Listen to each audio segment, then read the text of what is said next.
जय श्री कृष्ण। आज का हम विषय लेकर के आए हैं प्रेत बाधा। प्रेत बाधा से बहुत लोग ग्रसित हैं।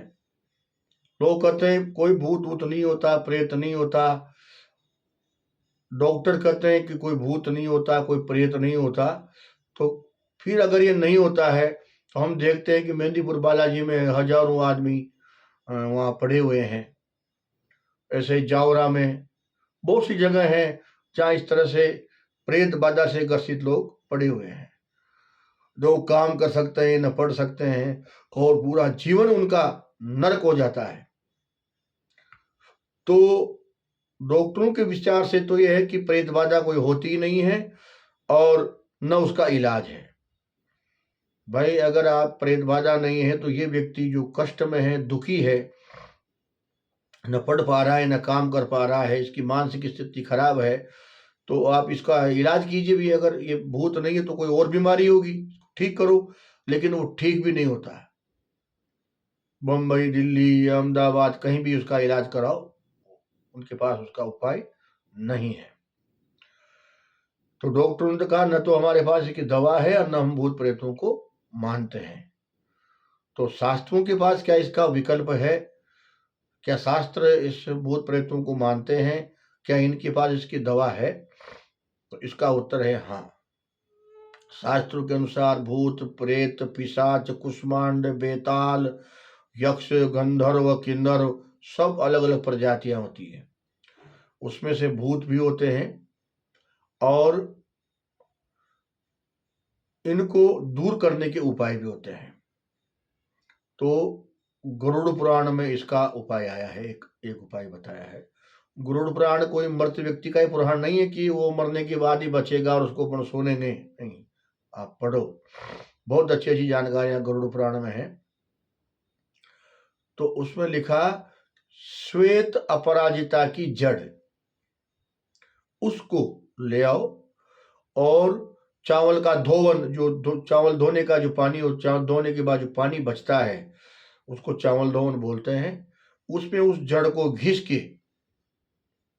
और छान लीजिए बढ़िया कपड़े में और नाक में उसका नस्से दीजिए। नस्से देने से प्रेत बाधा दूर हो जाती है। ये शास्त्र कह रहा है कि भूत प्रेत होते भी हैं और उनकी औषधियां भी होती है, यानी कि दवा भी होती है, उसके द्वारा भी प्रेत बाधाएं दूर होती है। ऐसे ही एक औषधि है जिसका हमारे यहाँ आयुर्वेद में बहुत महत्व है, जिसको हमारे यहाँ राजस्थान में आड़ोती में आंधी झाड़ा बोलते हैं, ओंगा भी बोलते हैं, अलग अलग नामों से जाना जाता है, चिटचिटा भी बोलते हैं। तो उसको जड़ को या उसके ला करके, और जो प्रेत बाधा से ग्रसित व्यक्ति है उसके कमर के या दाहिने हाथ के, पुरुष हो तो महिलाएं हो तो बाएं हाथ के, उसको बांध दिया जाए। उससे भी प्रेत बाधाएं दूर होती है। वैसे प्रेत बाधाएं दूर करने के बहुत सारे उपाय हैं। हनुमान जी की कृपा से भी प्रेत बाधा दूर होती है। हमारे यहाँ हनुमान जी इतने बलशाली देवता है कि इनके होते हुए व्यक्तियों को कहीं दूर जाने की जरूरत ही नहीं है। हमारा दुर्भाग्य है कि हमारे भाई अनेक जगह भटकते फिरते हैं। प्रेत बाधा है तो आप हनुमान जी की शरण में जाइए, सारे कार्यों को सिद्ध करने की क्षमता है उनमें। हमने ऐसा करके देखा है। एक भाई था, अपनी बेटी को लाया कि इसकी प्रेत बाधा है महाराज, और हम इसको जहारा भी लेके गए थे। जहारा वहाँ कोई प्रेत बाधाएं दूर नहीं होती है।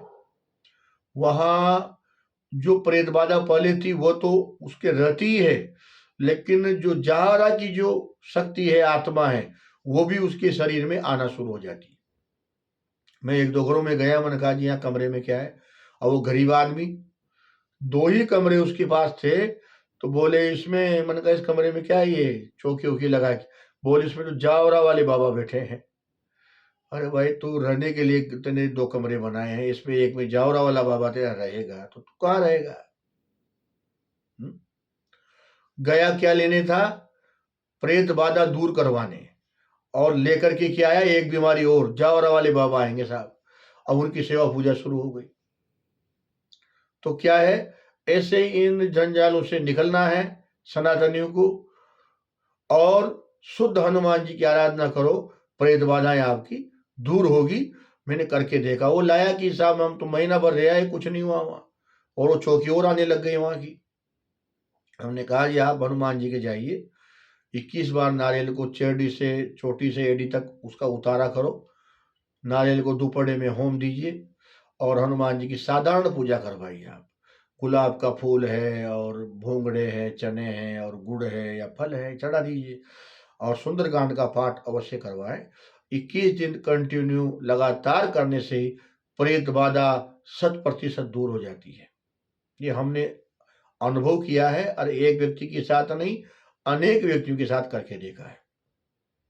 तो एक इस के द्वारा भी प्रेत बाधा दूर होती है।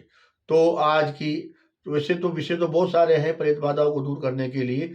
आप गायत्री मंत्र करके और उसको जल को अभिमंत्रित करते जाएं, और उस जल से प्रेत बाधा वाले व्यक्ति को नहलाएं, पीने के पानी में वो पानी डाल दिया जाए, वो उससे भी प्रेत बाधाएं दूर होती है। तो ये बहुत सारे विषय हैं जिन पे आज हमने प्रेत बाधा की पे चर्चा की। तो आज का जो विषय था कि श्वेत अपराजिता की जड़ को चावल के धोन में घिस के और पिलाने से प्रेत नाक में नसें दें तो प्रेत बाधा दूर होती है। हनुमान जी की शरण में जाने से प्रेत बाधा दूर होती है, और चिड़चिटा की जड़ को या उसको बांधने से भी प्रेत बाधा दूर होती है। गायत्री मंत्र के जल से स्नान कराने से, उसको पिलाने से भी प्रेत बाधा दूर होती है। तो ये आज का विषय था, और फिर अगला विषय लेकर के आएंगे। सभी को जय श्री कृष्ण, जय श्री कृष्ण।